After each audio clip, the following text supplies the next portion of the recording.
What makes a 200-year-old story still feel fresh today? Welcome to Classics for People in a Hurry, where we uncover why Pride and Prejudice remains one of the most beloved novels of all time.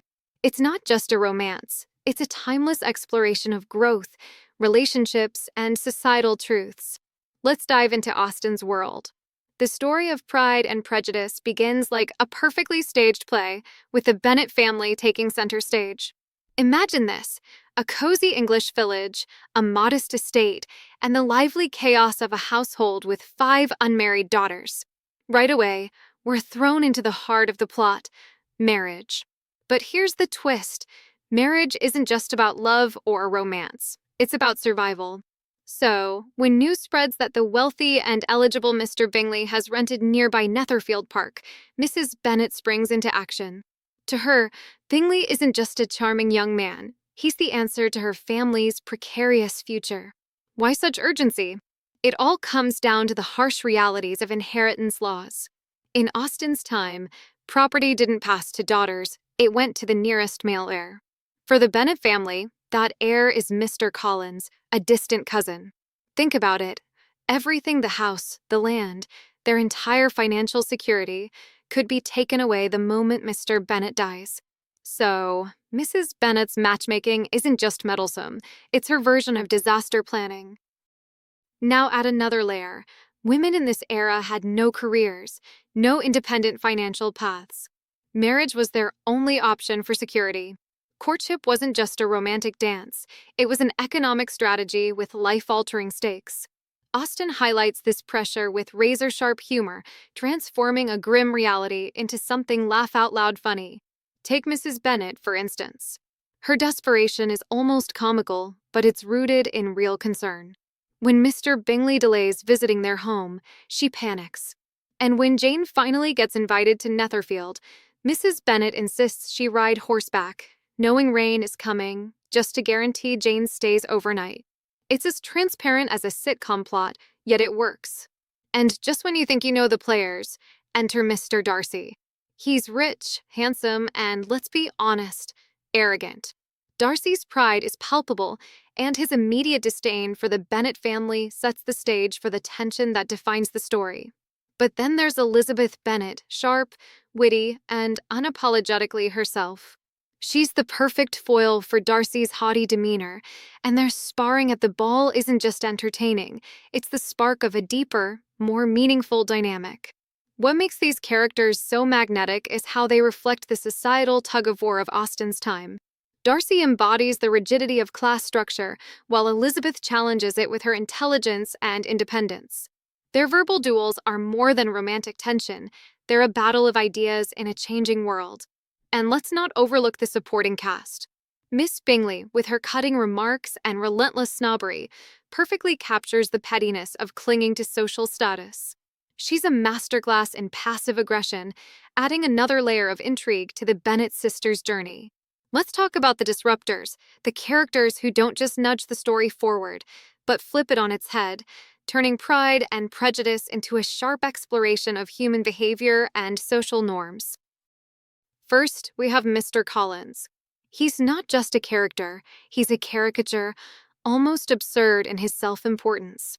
As the Bennet family's cousin and the heir to their estate, Collins arrives with what he thinks is a noble mission: to marry one of the Bennet daughters and keep the inheritance in the family. And why not? He's a clergyman under the patronage of the wealthy Lady Catherine de Bourgh, a connection he mentions about every 3 sentences. His proposal to Elizabeth? A masterpiece of unintentional comedy. He lays out every reason why she should marry him, none of which include love. Financial practicality, duty, and his generosity are his selling points, and Elizabeth's rejection of him is pure brilliance. She doesn't just say no, she does it with such grace and conviction that it leaves no room for doubt. It's a moment that defines her character: independent, self-respecting, and unafraid to challenge societal expectations. Then there's Mr. Wickham, the charming rogue who turns Elizabeth's disdain for Darcy into outright hostility. Wickham is everything Darcy isn't, at least on the surface. He's warm, approachable, and armed with a story that paints Darcy as a heartless villain. According to Wickham, Darcy denied him a promised inheritance and a future as a clergyman, forcing him into the militia. It's a story tailored to feed Elizabeth's preconceived notions about Darcy, and she buys it completely. What Wickham does so well is manipulate perception. He doesn't just deceive Elizabeth, he deceives everyone around him, positioning himself as the wronged party while quietly sowing chaos. Wickham's role is pivotal because it sets the stage for Elizabeth's own journey of self-awareness. He deepens her prejudice against Darcy, but his lies also create cracks in her understanding of the world. When the truth about Wickham emerges, that he squandered his inheritance and even attempted to elope with Darcy's sister, it forces Elizabeth to reevaluate not just him, but herself. How could she have been so wrong? And what does that say about her ability to judge character? Meanwhile, Mr. Collins' quick pivot to marrying Charlotte Lucas adds another layer of complexity. Charlotte's decision isn't about love, it's about survival. In marrying Collins, she secures her future, even at the cost of personal happiness. It's a stark reminder of the limited options available to women of that era, and it casts a shadow over the Bennet sisters' more idealistic views of marriage. And then there's Darcy's first proposal, a moment as raw as it is awkward.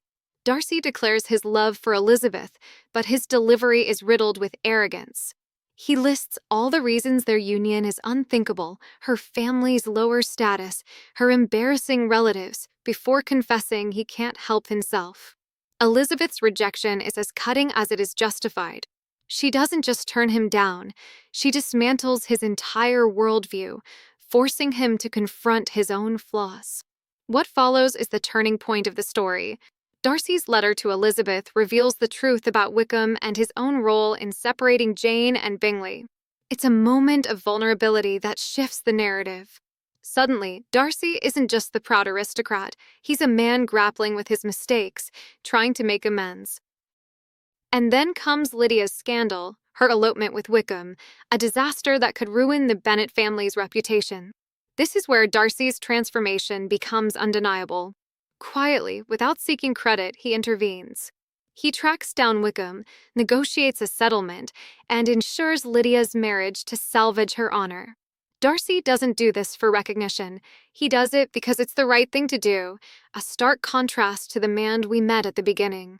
By the end, every thread is tied up with Austen's signature precision. Elizabeth and Darcy find their way back to each other, not as who they were, but as who they've become, humbled, self-aware, and deeply in love. Their union isn't just a romantic resolution, it's a triumph over pride, prejudice, and societal expectations. It's a reminder that growth, both personal and relational, is what turns misunderstandings into understanding and adversaries into allies. As we wrap up, let's take Austen's timeless lesson to heart. Growth happens when we let go of pride, embrace empathy, and find joy in life's imperfections. Elizabeth and Darcy's journey shows us that understanding others begins with understanding ourselves, and that transformation is always within reach. Now it's your turn. Which of Austen's lessons speaks to you today? Share your thoughts below, and let's keep this conversation alive. If this story inspired you, don't forget to like, subscribe, and join us for more insights from the classics. Until next time, remember, growth is the greatest love story of all.